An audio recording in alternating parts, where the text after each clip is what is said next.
Life Audio. This is Empowering Homeschool Conversations. We want families to come here and gain insightful strategies that empower them to successfully teach diverse learners at home. Hosted by founder and CEO of SPED Homeschool, Peggy Ployer. Our goal is that these powerful weekly conversations will boost your confidence to cultivate the best at-home learning environment for your student. For more homeschool resources, go to spedhomeschool.com. You're listening to Empowering Homeschool Conversations with Peggy Ployer. We'll start the conversation with Peggy and her guests next. The best-selling illustrative Bible for kids and teens, the Action Bible, is now better than ever. The Action Bible Faith in Action Edition is an interactive Bible specifically created for kids and teens ages 7 to 15. The Faith in Action Edition is designed to engage young readers in God's Word through hundreds of vividly illustrated Bible stories in chronological order with activities and games. Readers will grow in God's Word by using QR codes, providing free access to over 2,000 devotionals, hundreds of prayers, character stories, teaching videos, maps, timelines, and much more. Additionally, the Action Bible Faith in Action Edition allows readers to explore the major themes of the Bible like courage, faith, hope, love, service, trust, and wisdom.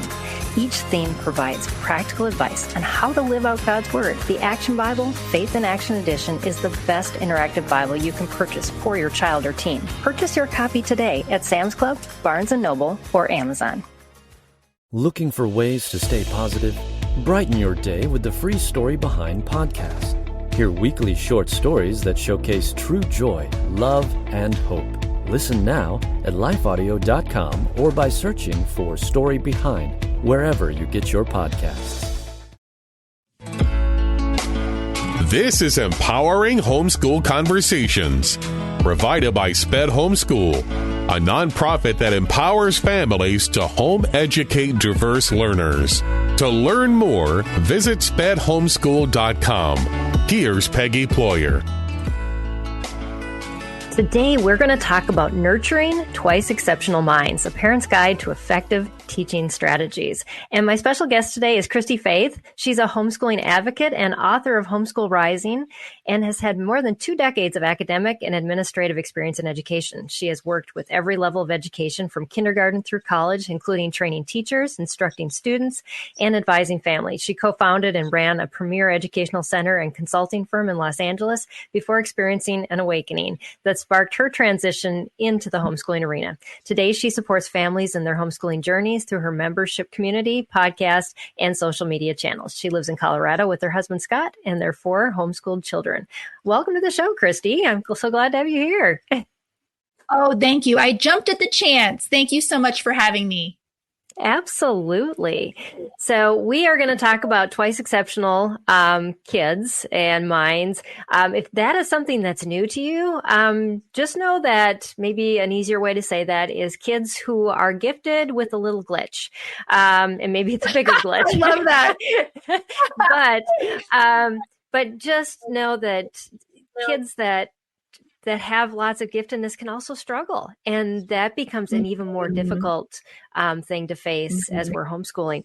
And because as parents, we kind of just, I know with me, with my twice exceptional kids, I put a lot of the blame on myself, thinking, oh, they're just so smart, but then not realizing that the struggles that they had that came along with that. So super excited about this conversation we're going to have today. But Christy, I always ask my guests when we get started, if they could share just a little bit of the background of their own homeschooling journey or why they're so passionate about the topics or the field that they're working in. Oh, man. Yes. Okay. Where do I even start? Well, as you mentioned in my bio, thank you. Scott is my husband. We ran a learning center and consulting firm in Los Angeles. So my days were filled with reading IEPs, creating our own individualized learning plans at our center because the public and private schools cannot execute them well whatsoever. Yeah. And we lived in an affluent area where the parents could provide with their own resources help for their kids. And so we, I would say the majority of our learners at our center had something going on. I mean, really though, who doesn't? Right. And yeah, and we had a great time. But as the years went on, and I'm an older mother, so we had our children a little bit late. And as we were contemplating how we were going to educate our own kids, we thought at the time we were running a homeschool out of our center as well, but it was more of a utilitarian model where we had child actors and athletes. It wasn't this philosophical. Oh, yes. Right. I'm going to be a Charlotte Mason mama. It wasn't that. It was, we had to get the job done because these kids had their careers early. Mixed feelings about that looking back, but that's what we did. And we started to realize and step back and say, what are we doing? What system are we supporting here? Because these kids are under such a tremendous amount of pressure. The kids who struggle had to just spend more time working on things that were outside of their giftedness. And yes, do we need to help kids who are struggling in certain areas? We absolutely do. And at the same time, we need to protect their childhoods. I had have a sister who has a lot of diagnoses, even as an adult. She struggles. And I am younger than her, but watched growing up her in and out of therapies, how it impacted her self-esteem. And this was in the 80s when she was diagnosed with dyslexia. First off, girls were rarely diagnosed with anything in the early 80s, to be quite frank. And she was one. So it was significant.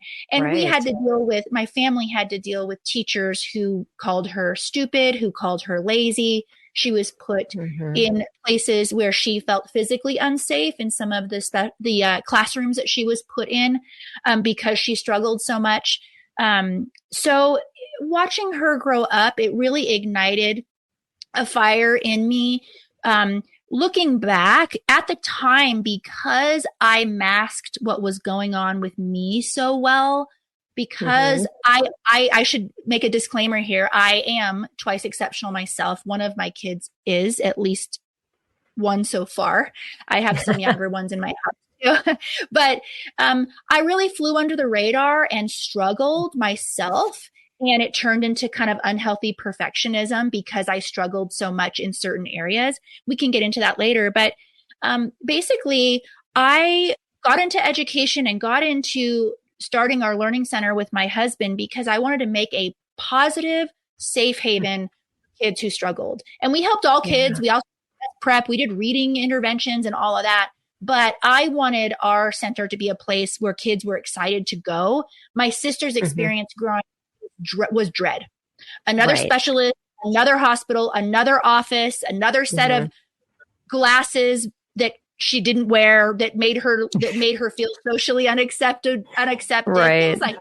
So, and it's fun to be on your show to tell that piece of my story because often I leave that part out when I'm getting general interviews. But I love that this is specifically for mamas who are homeschooling their kids that have complicated learning profiles. And I'm excited to share that piece of the story. And I went to a homeschool convention a long, long time ago with the intention of improving our homeschool at our center.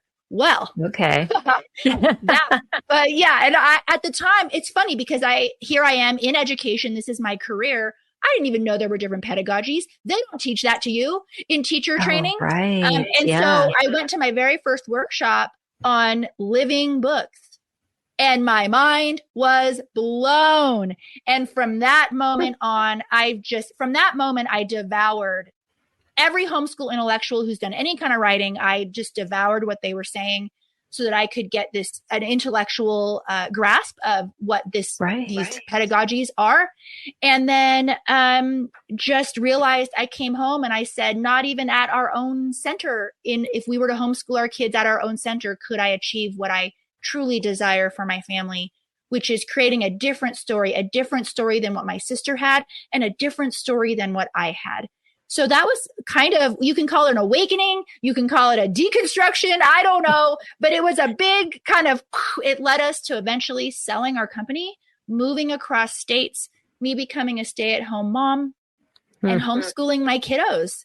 So that's how that whole part started. How I became more of a public figure is a different story, maybe for a different time, but here we are now. Here I am on your Right. show. After a word from our sponsor, we'll dive back into this conversation. The best-selling illustrative Bible for kids and teens, the Action Bible, is now better than ever. The Action Bible Faith in Action Edition is an interactive Bible specifically created for kids and teens ages 7 to 15. The Faith in Action Edition is designed to engage young readers in God's Word through hundreds of vividly illustrated Bible stories in chronological order with activities and games. Readers will grow in God's Word by using QR codes, providing free access to over 2,000 devotionals, hundreds of prayers, character stories, teaching videos, maps, timelines, and much more. Additionally, the Action Bible Faith in Action Edition allows readers to explore the major themes of the Bible like courage, faith, hope, love, service, trust, and wisdom.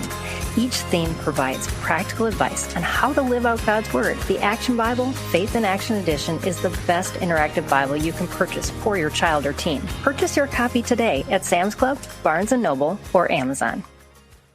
What do you do when the world around you is falling apart?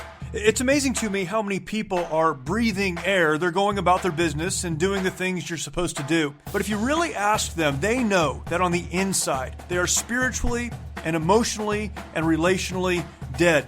If we're not careful, all of us can experience that death. When what we need to do, even as the world around us is falling apart, we need to learn how to march when it would be easier to stay where we are and die. Join me each week on the March or Die Show as we discuss that and so much more.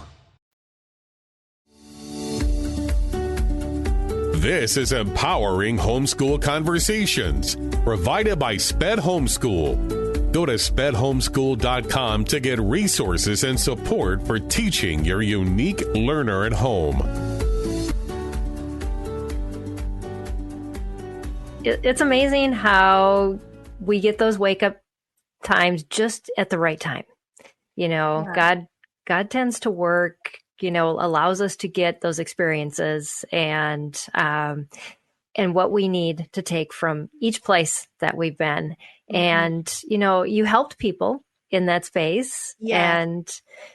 And yet when it came to your family and what you needed to do, that's when things really started changing. So, what a cool story. And that you're able to already see things that you can do differently from how you were schooled for your kids now, who may, who are and may possibly, others be experiencing these twice exceptional issues. So yeah, that's an awesome story. I'm glad you saved it for me. She said she wouldn't tell me ahead of the show. I know. Yeah, because when I say it the second time to the same person, I don't know. It's never as good. Yeah. as saying it for the first time. Yeah. Right. Yeah. It's such a complete reversal, and that's what makes such a good story. And yet, but you're thriving in this reversal. And that's what I think a lot of people, coming into homeschooling, we go through reversals because a lot of parents in our community start out by saying, well, the school has all the answers. And then they realize that it doesn't. And we can either grieve that they don't, or we can say, well, I'm going to take what I learned from this previous experience and we're going to move on and we're going to make we're going to start transforming from here on out and move forward and just be a sponge like you were at the first homeschool, the conference you went to. I love that. Living books changed my view of history. When I first started homeschooling, I was like, where were these things? Yes. Yeah. So, and I think that when we have children who have special needs and we are in the system, I think it's very easy to go with, well, they should be doing this. Right. What do you mean? This is a legal document. You have to be doing these accommodations. And something that I encourage parents, and I do realize not everyone can homeschool. Not everyone should homeschool as well. But what I try to encourage parents to realize, and I think it helps in the process of letting go of those shoulds, is that the system was never designed to help your child. The system was actually never designed to help any child. I go through the history of compulsory schooling in my book in the third chapter. And when we finally realize that, the system is not broken. It is functioning exactly how it was intended to function. And it never intended to give anybody individualized learning. So they're essentially the entire system of an IEP and all of that is highly problematic for a system that is designed for mass education of huge numbers of children. And, but it's hard to get there. It's hard to get there when you're a tax-paying citizen and the school system is giving you these promises that they are going to be able to help your child. And what's encouraging, which I'm sure this is a broken record because you've been doing this for years, there really isn't anything on an IEP other than intervention services, speech therapy, occupational therapy that we can't do ourselves. Oh, exactly. There really isn't. Yep. And I encourage mamas that are struggling. I go live once a week in the nighttime. And I do that because mamas whose heart's tugging them and they feel this tension, they're often there because they ask me, wait, what about this? What about that? Exactly. And I love being there for them. And I often tell them, go to that file folder, pull out that IEP, highlight anything on there that you can't do yourself. And in the rare case, of course, with the therapies, but in the rare case where you can't, you can find it. You can find it. I mean, even OutSchool has, there's resources like, for example, even in the homeschool space, I don't know if your listeners know about Colleen Kessler and her membership. Yeah, where you have a space even for kids to connect with each other and that support group for homeschooling families of kids who are differently wired and different learners. So the resources are there for us and they are better. They are better than anything the schools can provide. Absolutely. Yeah. So I do a whole talk on the history of special education too, and take people through the law and basically how the law has mandated how schools are run, especially the special ed program. And it had nothing to do with the children at all. It's legally what they have required and how they've seen it to be best fulfilled. And when you get your mind wrapped around that, you're like, oh, it's just money and politics, basically. It has nothing to do with the kids. And and we as parents, we want it to be all about the kids. So we've got their best intentions in mind as we're starting versus people are just trying to get, cross off what's required for the day to get through this meeting and to get that IEP done for another year. That's exactly the way it goes. Yeah. So we're talking about twice exceptional kids today. Can you explain what twice exceptional actually means and just why this is a conversation we should be having? Well, I'll answer the second question first. Okay. I think it's important to talk about twice exceptional learners because they are often undiagnosed and misdiagnosed, and they fly under the radar.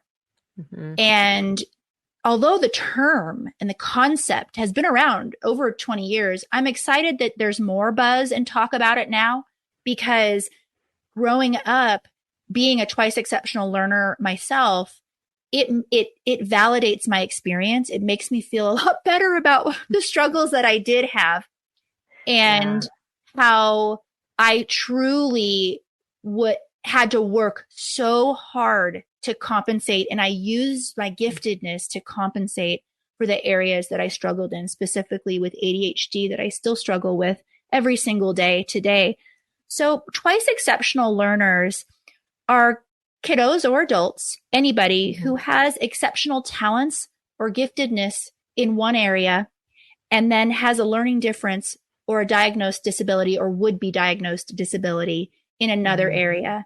And so what happens when you have a twice exceptional learner is they are confusing to the parent often because they are gifted in one particular area, maybe intellectually, and then socially, you're like, they seem a little bit less mature for their age. This is just one example. The exceptionalities can be, it doesn't have to be something like, giftedness and ADHD or anything like that. It can be in any area. Right. But they are, and what can happen, I am a huge proponent. I like to make sure that people realize that all kids, gifted, whatever, giftedness is a special need. So are the other diagnoses as well. And when you can identify your child, now I'm a big believer in, I don't think every homeschool mom should go to an educational psychologist and get her kid tested, because we can, exactly. I mean, unless that we're really hitting a roadblock and we got to know what's going on a little bit more, because they do provide guidance and recommendations. Yeah, but there is a time and space for that. Yes, agreed. Absolutely. And we know, but, the learning is asynchronous in kind of a major way when you have a twice exceptional learner. And Absolutely. so it can be frustrating. It can cause tension in the home. It can cause disciplinary issues. Why aren't you getting this? Or why can't this is not any language I would recommend anyone saying, but this is just as an example, a cautionary tale. You're so smart. Why can't you pull it together? For example, for a kid who maybe is intellectually gifted, but struggles with executive functioning, that would be maybe something that would be a frustration in your home. So these kids fly under the radar. They are often underdiagnosed and misdiagnosed or not diagnosed at all in my case. And they need help, because what happened in my own story, I go over my story in chapter 1 of my book, is it led to an extremely crippling and unhealthy perfectionism in my story, because I had to put so much effort into controlling my grades that it was a problem. It was a problem. And it's something that I like to call myself a recovering perfectionist, but I don't know if my team would agree. They love me and I love them. So they can call me out, and they do. So we love each other. Yeah, that's a really good point, that it is underdiagnosed or misdiagnosed. And I had a conversation a couple of weeks ago. We were talking about mental health issues and how a lot of schooling issues and learning disabilities will lead to that. And I believe that it's even more profound for the kids that know more, that they do so good in one area and so bad in the other area. And then that self-defeat, that self-talk, the depression that comes with that, it snowballs them. I suffered from the same thing, because when my son was diagnosed, my mom looks at me and goes, "Well, that's you." And so, I mean, I did well in lots of things, but I really compensated and then had a lot of issues in just self-esteem, in trying to figure out, what's wrong with me, and then not being able to navigate social situations. And so, but yes, they mask them very well. But until they can't mask them anymore, and then there becomes these breakdown points or these outbursts. It comes out in, like you said, behavior, and it could come from shutdown or outbursts, depending on the personality of the student. But then we as parents are at a loss, because, like you said, we tend to look at the giftedness, and we can't figure out anything beyond that. So yeah, good point. And I love that you mentioned the mental health piece, because the shame as well, the self-talk that kids, the lies they tell themselves when they're confused, like, why can't I get this? I'm so stupid, things like that. When, if they had an explanation for what they're experiencing, it would be such a thing of freedom for them. And I know it was for me, and it helped me tremendously. Like, oh, this is the ADHD talking. This isn't right. I am actually a brilliant person who has great ideas, but I'm struggling right now because of my ADHD. Just having language for it, I do really help believe that mental health piece tremendously, I think, which is what you were saying. I'm just punctuating your wisdom there. No, that's really good. So as far as like misconceptions, I guess we've hit on a few. Are there any others that you want to talk about or let parents know, as far as like when, and also if you I know we've been saying twice exceptional, but sometimes it's referred to as 2E. Yes. So if you ever see that 2 and then the letter E after it, that's the same thing that we're talking about right now. Things you asked me about. Oh, what else is missed often? Is that what you asked me? Yeah, Okay. just misconceptions that about twice exceptional learners. I think that when your child is gifted, you often think they're going to be gifted with everything. Yes. And they might struggle. They might have mismatched skills in certain areas. Mm-hmm. So an example would be they can have a brilliant discussion and read a direct translation of the Odyssey, but they can't write and stay on a line when they write. And you're mystified. And it just doesn't seem to make sense. The social aspect of this, often it's easy to target with the social mismatch. However, that would include something on the spectrum, perhaps. And what we need to make sure the conversation is about is that twice exceptional can occur with anything. It's not autism and this, or dyslexia and this. So how it's going to look is different for every learner. And that's why I love homeschooling, because as mamas, we can be students of our own children and be able to step back and say, okay, she's really great at this, but she struggled here. What could possibly be going on? I think that overexcitability, problems with peer relationships. Of course, we talked about the asynchronous development. Perfectionism, I think, is a pretty common one that slips in because we know we're smart. So we're like, why can't I do this? Why can't I do this? So we just try harder and we try to control more. So I think that perfectionism it could even be a red flag, honestly. It's a red flag for a lot of things.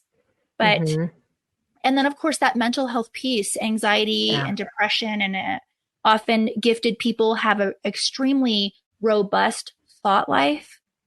And so as mamas, we got to make sure we do our best to understand what's going on with their self-talk.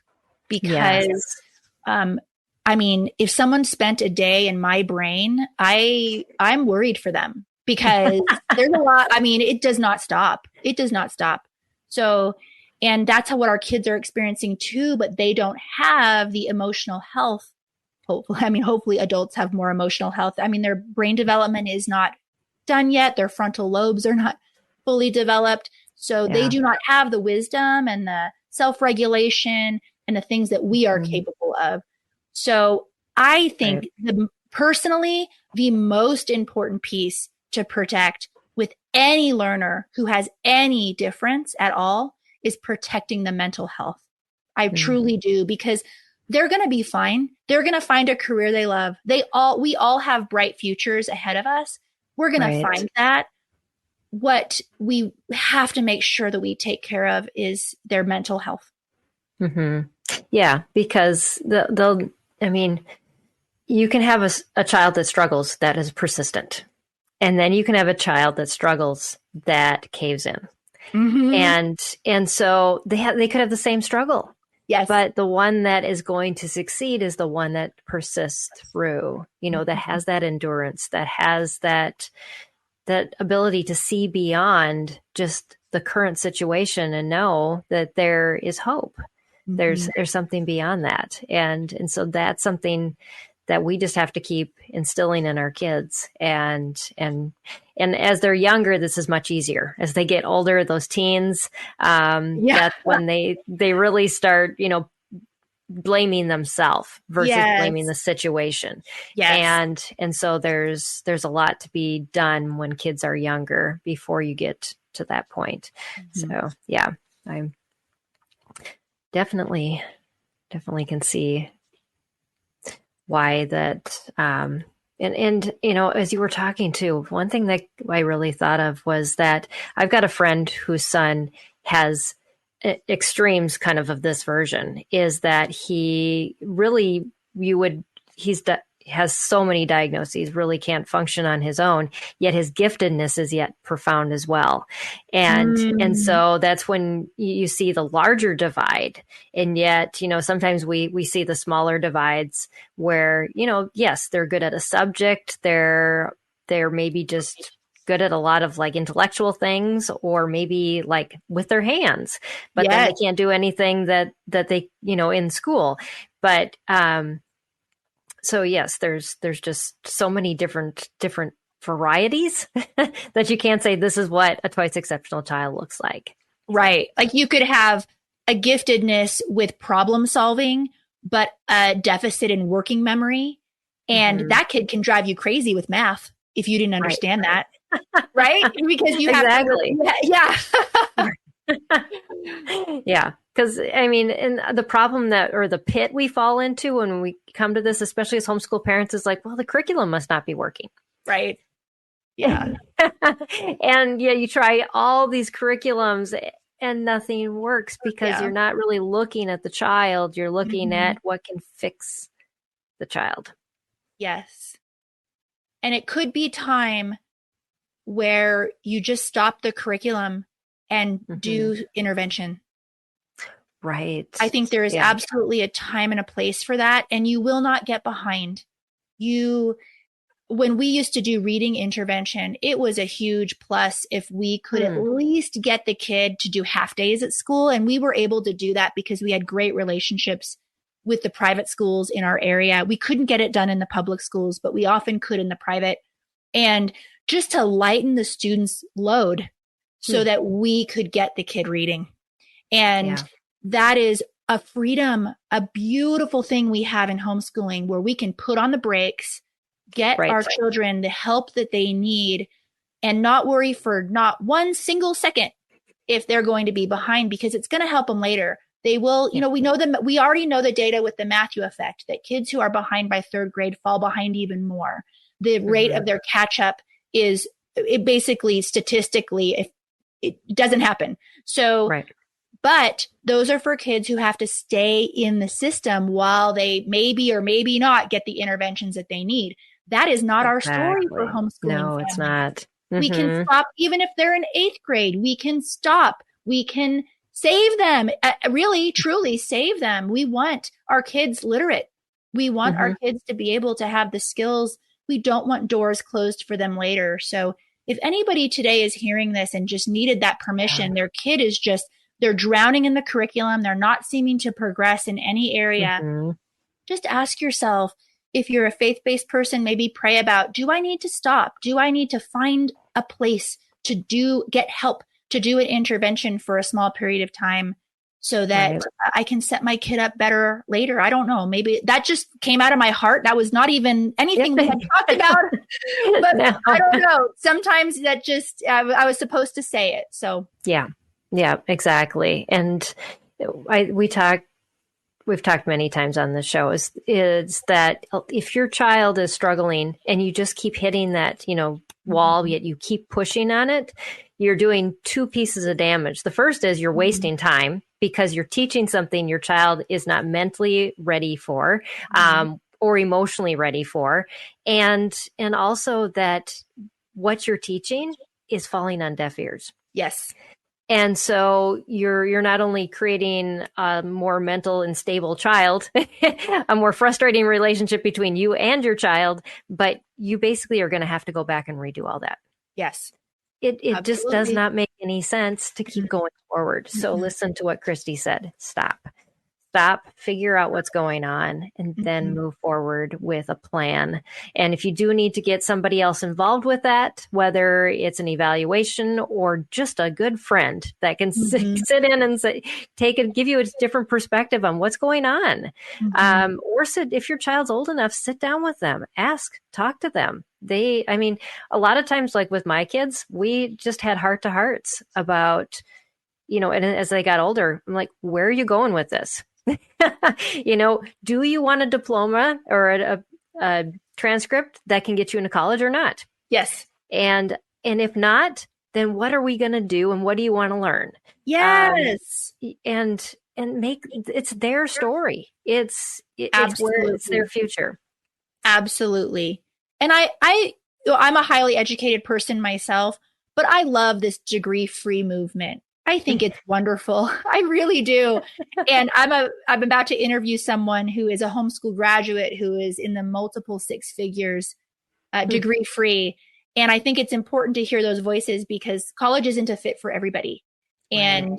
And there, honestly, I don't even think we need college that much anymore. There are certain degrees, doctor, lawyer, you need to pass the bar, things like that. But a lot of stuff it's not that we don't need that learning after high school, but we can achieve that outside of a traditional 4-year, super expensive college.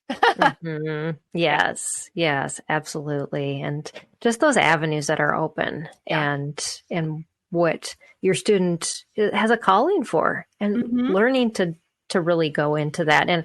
And for these kids, these twice exceptional kids, that's a complex thing.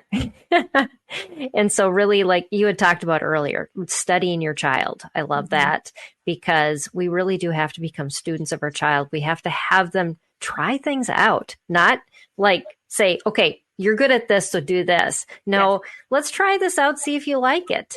And if not, then we'll tweak and change it, but there's no commitment. So try to find things that are free or cheap and move forward from there. And when you are an individual who is gifted, you're good at a lot of things. And we need permission to tell our kids what you just said. You're going to be good at a lot of things, but that doesn't mean you're supposed to be doing, or you may even want to do them. And I think that is so important. I suffered from that. If I was good at something, I thought that it was what I should be doing. And when those shoulds come into the conversation, they're never healthy. The should. No, they aren't. Yeah. Yes, exactly. Because we put social norms in with those shoulds. Like you said, well, if you're good at math, then maybe you should be an engineer, and yet, I was pushed into that. I have a degree in physics. My dad wanted me to be an engineer like him, and I hated it. I blew up everything. I became a test engineer, so that was really good. But now, I look at my life and where I've gone from that with all the creative things that I love to do. That's what feeds me. Yes, I'm good at math. I can do a math problem, upside down, but I don't want to do it. And so when I homeschooled my kids, that's how the perspective I took, because I didn't want them going and wasting money, going into that. And so I really pursued that with my daughter. It was an interesting move because we were allowing her to pursue tattooing. And both my husband and I don't have tattoos. My husband's completely against tattoos. And he's like, okay, I'm going to support this and turn around. Yes, I know.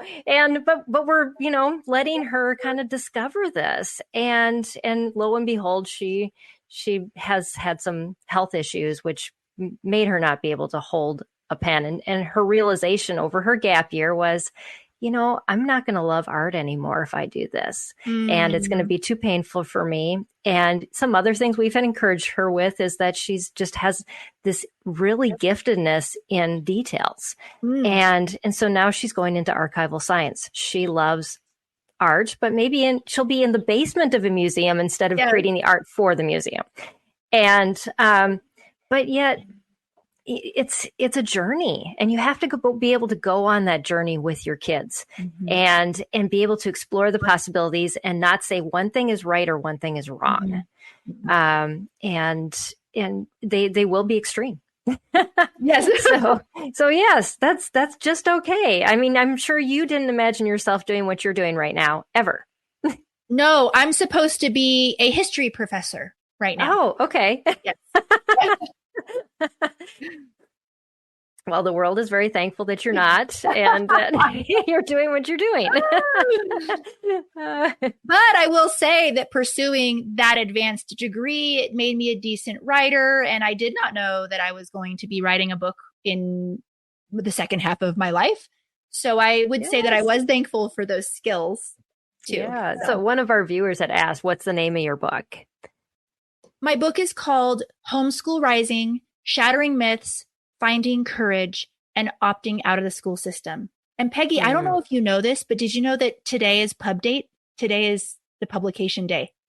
I did not know that. Yeah, it's been on Very pre-order cool. for several months, but today is the day that it's getting mailed out to all those supporters who pre-ordered it. Wonderful. So, yeah. That's cool. Yes, and we'll share the link for you on our show notes so that you can just click on that and order a copy. So and if you I know your audience has a lot of kids with stuff going on.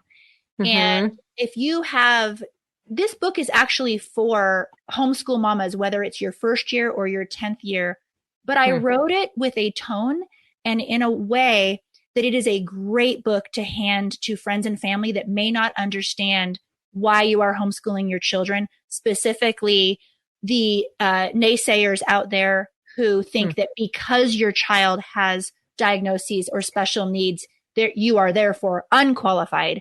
I talk about that directly in the book, and I cut that at the knees so fast, girl, because that one gets under my skin. It's like, I can only think of one person who is the most qualified, and that's you. Absolutely. That's mama. Yeah. Yeah. In talking with the lawyers at HSLDA in the past, we've had many conversations, and they say the majority of people who bring cases against parents are those who have children with disabilities because they're the ones who are questioned the most. And so it's a more extreme battle for our community than for most. People are mostly, say, oh yeah, you can do it. But when you have a child that struggles, you almost have to fight for that right in your family group, in, your church community, everywhere you go, you feel like you have to have, you have to be prepared to battle just to say why you do it. And that reason right there is why I started Christy-Faith's list it's a nationwide network of homeschool friendly service providers, because I was so frustrated here in my local area. I have a friend who went to our local children's hospital to get a dyslexia diagnosis. She is a homeschool mom. They would not give her the diagnosis because her child was homeschooled, and they, in their words, could not rule out educational neglect. And I have been kicked out of pediatric offices myself. I have been profiled.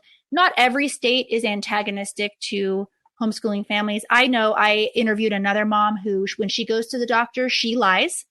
She lies and says, I'm homeschooling for now, because she doesn't want to deal with the lash outs because her child does have special needs, of them interrogating her when it is not a question in her mind anymore who is the best person to educate her child. So if you're looking for in your state a homeschool friendly practitioner of any sort, we have occupational therapists, speech therapists, pediatricians, family doctors, everybody under the sun, because I personally, here in Colorado, it's a little bit antagonistic at times. It depends on what community you're in. But truthfully, we never know if we're walking into a doctor's office or a practitioner or a speech therapist, if we're walking into an ambush or not. And unfortunately, the power differential is not in our favor. These are people who are mandated reporters who can just have an opinion that is grounded on absolutely nothing, no data whatsoever. They just have a personal opinion about homeschoolers, and they potentially could threaten our families. And I got sick of it. So we created Christy-Faith's list, which I think is going to be a wonderful resource. It's completely free to homeschool families. That's awesome. And I just put the website up, and I'll also put that in the show notes for you too. But it's a great resource. I mean, it was something that we had actually started at SPED Homeschool, but we didn't have the funding to be able to continue. So all of our resources basically came off our website and about a year ago. And so I'm glad that there's another resource out there. So we will definitely be pointing people to that for you, because thank you. And it is so important.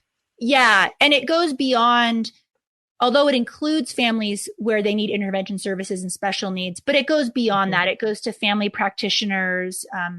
That's great. Online schools. I have very close friends who've had children medically kidnapped.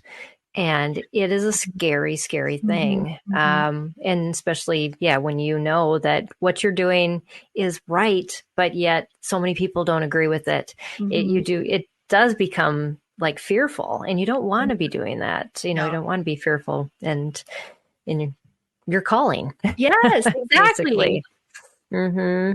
So awesome. Well, that's a great resource. So we had a couple questions submitted ahead of time by some of our viewers. So if you don't know this, if you're watching, that we have an email list and we send out who our guest will be live. And we send out the email the night before and we say, what questions do you have for them? And you can submit them. And if they don't even pertain to what our guest is talking about, I usually will wrap up with the rest of them. But Christy's agreed to tackle them both, I think.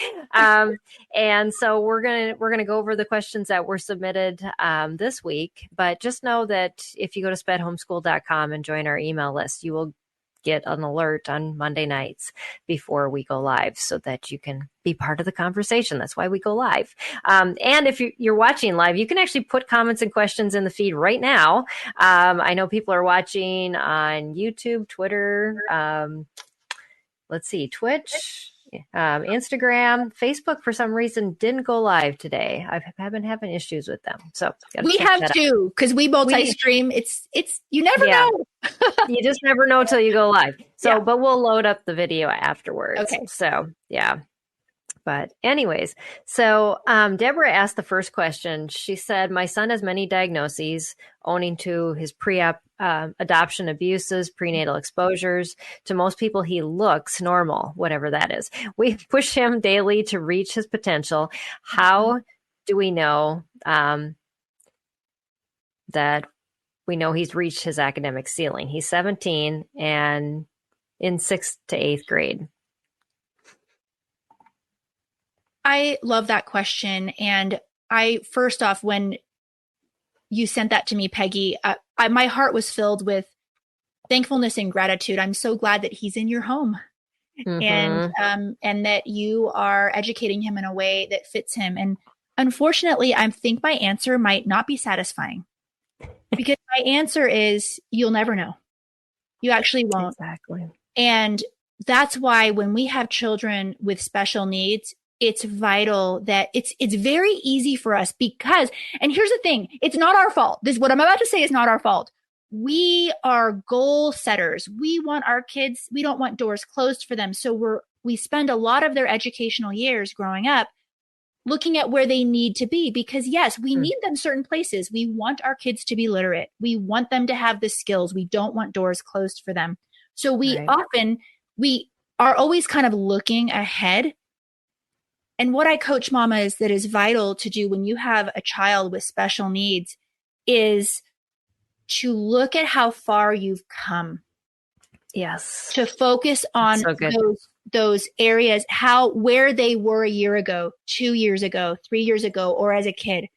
I have a nephew who was born very, very sick, and how far he's come in only his first 6 years truly is profound. And even though he's not where he needs to be, I'm using air quotes for those of you who are only listening, he's right where he needs to be because he has amazing parents who are never going to give up on him. And they are giving him exactly what he needs in the very moment. And so, but what I feel like, based on zero data whatsoever, only my opinion, is that when we focus on how far we've come, it shifts our mindset to a more thankful place. Yes. And maybe even journal this. And even the language and the stress levels and the anxiety and the worry about our children, it just diminishes a little bit and it helps them soar even further. So I don't know what his ceiling is. I don't know how far he will be able to go. I don't know if maybe that's in some areas and not in others. We actually don't know. We hear all those stories of doctors saying, you will never walk again. And then they walk. Within 2 years, they're walking. Right. So we actually don't know because the brain is so complex. Even the best educational psychologists could try to give you an idea, and they honestly don't know either. So, that mindset shift is truly a gift. It is, and it's personal to me because that is what I focus on to heal my perfectionism in myself too. And it not only helps perfectionism, but it helps in all areas.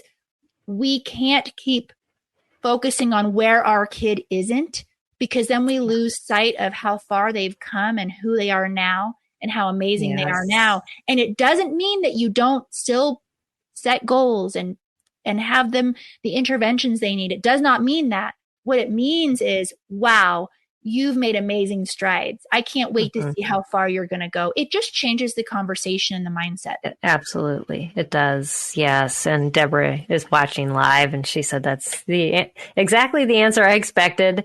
And then she said, my son can do everything the expert says he'd never do. Oh, Deborah, I want to be friends with you. Yes. So sweet. So that's I was awesome. very worried, Deborah, that I was going to disappoint you. Yeah, no. So that's awesome. And I love that shift because yes, we can get so caught up in what we don't have, and we can so miss what we do have and what our kids have that should be celebrated. And yeah, so she gave you lots of hearts. Oh, if you guys don't know this, I end a lot of my videos with kisses because I just love these mamas. Oh, you've built an amazing community here, Peggy. And Krista says, so good. Focusing on where our kid isn't takes the focus. I know Krista. Hi, Krista. Shout out to Krista. Awesome. So yeah, that's just amazing. Yeah. And we need that reminder though, because we can get so stuck where our kids are stuck. And, we can get pulled into that trap. Long ago, I learned that, my kids are fighting battles, but it doesn't mean I need to get in the ring. I'm the coach. I stay on the outside. I give the perspective. I give them what the tools they need to fight, but I don't get in the ring with them, because that's not my place. Oh, that's beautiful. Yeah. I needed to hear that today. Thank you. No, really. Absolutely. Yeah. People think of us as the experts or the thought leaders or the authors, but you guys need to know we're hot messes over here ourselves. Like we yes. If you knew what was going on in my house, and someday I'll be able to share the story, but it's quite a mess right now. So, so we had another question on motivating teenagers. I think this is pretty typical. But for those kids that are twice exceptional, they can beat themselves down so badly. And I don't know if this is the case of the guest but motivation is just hard to find. So any suggestions? Well, here's the thing about motivation is the last list I made was over 19 items on why a child may lack motivation. But what's interesting and what I want to point out is not a single item on my list was laziness. Yeah. Not a single item. Laziness, or what we would perceive as that, please see my air quotes. That's a symptom, or what we perceive as that is it's a symptom. Right. Of something deeper going on. And to me, it's a flag to investigate. And motivation is a topic near and dear to my heart. My dad has written extensively on motivation. We are considering collaborating with something regarding connecting his work and his research with homeschooling. But I think that motivation is really a flag to look deeper and figure out why. I mean, there are so many reasons, and I can list a few. It could be a learning disability. It could be mental health issues. It could be that something is too hard. It could be something is too easy. It could be so many things. And so again, I'm going to disappoint the listener, but I want to encourage you to focus on what can be done, because that's important to do, is what will intrinsically motivate your teenager. Teenagers need intrinsic motivation. Intrinsic, not extrinsic. That book, Carrots and Sticks Don't Work, or another book that's fantastic is Punished by Rewards. Teenagers need to have the buy-in. Yeah. And even though you might be completely scared to death and worried that this kid is ruining his or her own life, without that intrinsic motivation, it won't catch. So it's really hard to, in therapy, they talk about individuation. And I think that setting those boundaries here with your teen is so vital to help and support and help them find it. Even a subject they don't want to do, if they can see why it's important. Case in point is that why is so important. Yeah, someone who wants to go into a trade, maybe carpentry, for example. But by the way, I know nothing about carpentry. Why am I using this example? Okay, we'll just okay. It'll be interesting. Go with it. This is the ADHD brain. So, for example, say a child, a teen wants to go into carpentry, never liked math, never was interested in math, but they are highly motivated and excited about it. Guess what they're going to do? They are going to learn what they need to learn to be able to accomplish their goals. And it may be harder for them to pass those exams or whatever math or measurement, or I don't even know. People are going to be like, Christy, you should not have talked about this. But my point is that kids, when they have that intrinsic motivation and that goal, and they actually see what they need to learn in order to achieve that goal, that's that's the money spot. That's where the amazing things happen. So it might be time, and I don't know, but he might not have that direction yet. And that might be what's driving you crazy, is he doesn't have that yet. So, but sit back and help explore those options for him and be a student of him.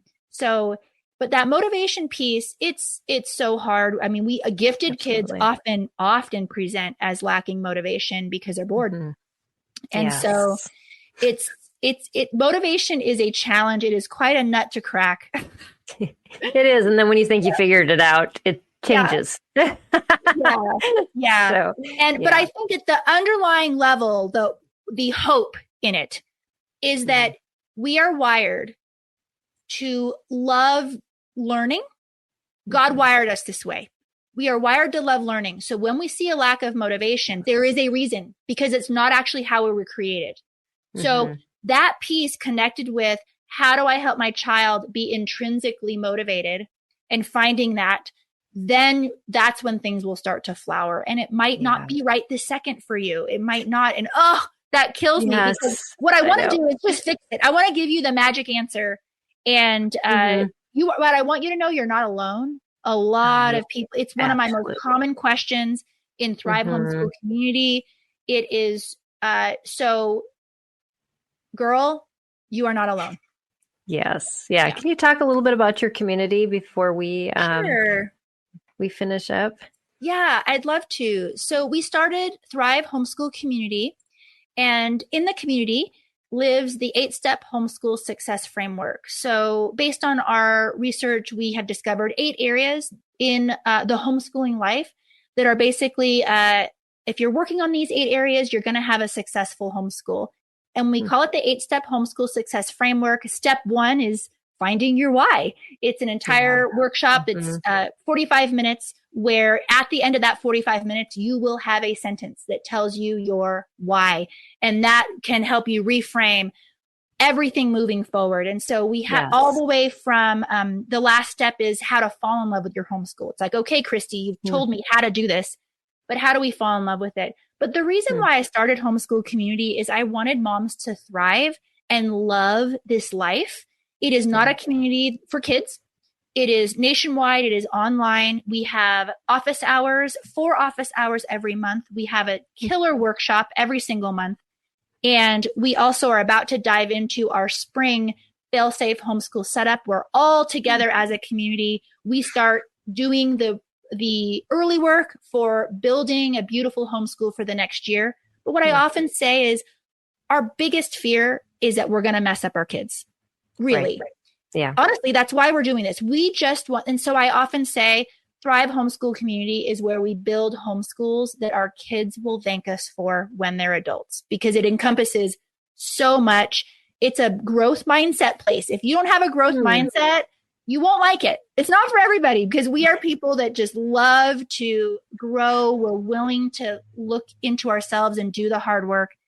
And it's also a community where you are cared about and you are loved and you are known. We are not one of those online communities, one of those cheap $9 a month ones where you can't DM me and I'm just throwing up worksheets every month. It's not that type of a thing. I actually know you. We DM together. We care. So if you're interested, a lot of mamas in there need the support because maybe their own spouses and the family around them is not supporting their homeschool, or maybe they're the only homeschooler that they know in their friend group.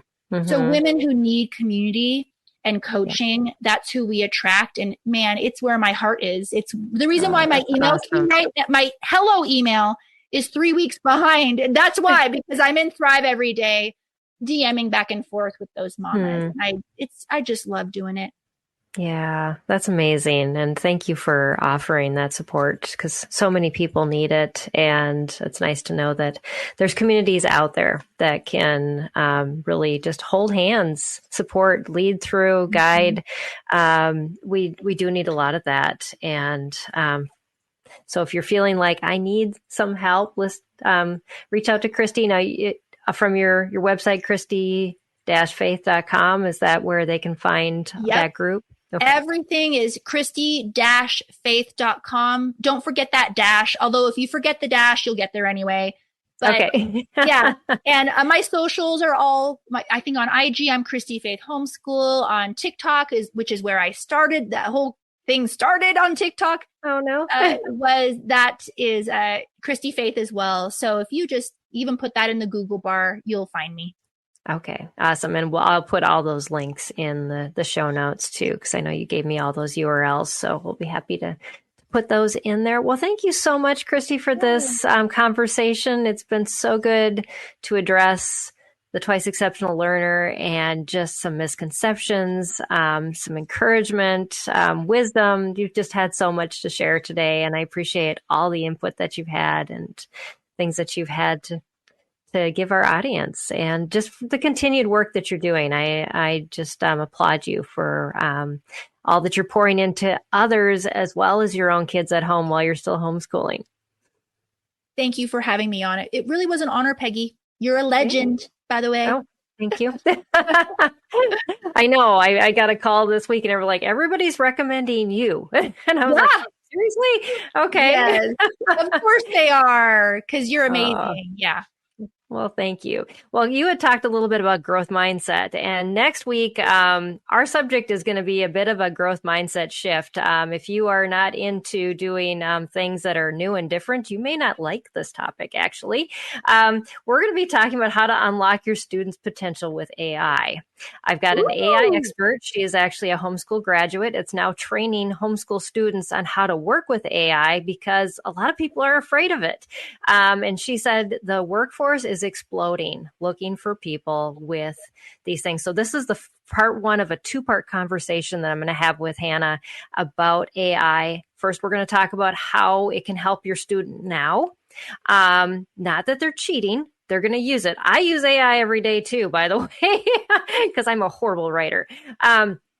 And so there's just so many potentials out there. But then she's going to also talk in the second part of that interview about job possibilities and how the job landscape is changing because of AI, and how your student can take advantage of that. So that's what our upcoming conversations are going to be all about. So hopefully you can join us for those things. So So thanks so much again, Christy. Appreciate your time. And thank you, all of you, for joining us here on Empowering Homeschool Conversations. I'll be back here same time, same place next week. You can catch us. And until then, God bless and take care.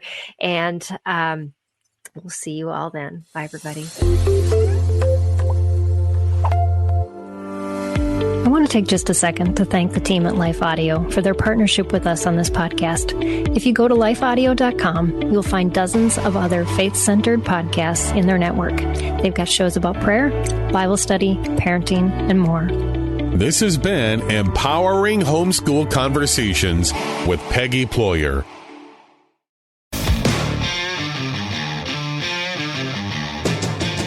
Hi, I'm Zach.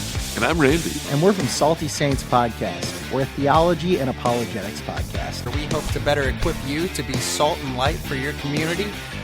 We hope that we can help you to go out and be a reflection of Jesus Christ to those around you, to your friends and your family, and especially to those that do not know Christ. To find out more, subscribe at lifeaudio.com.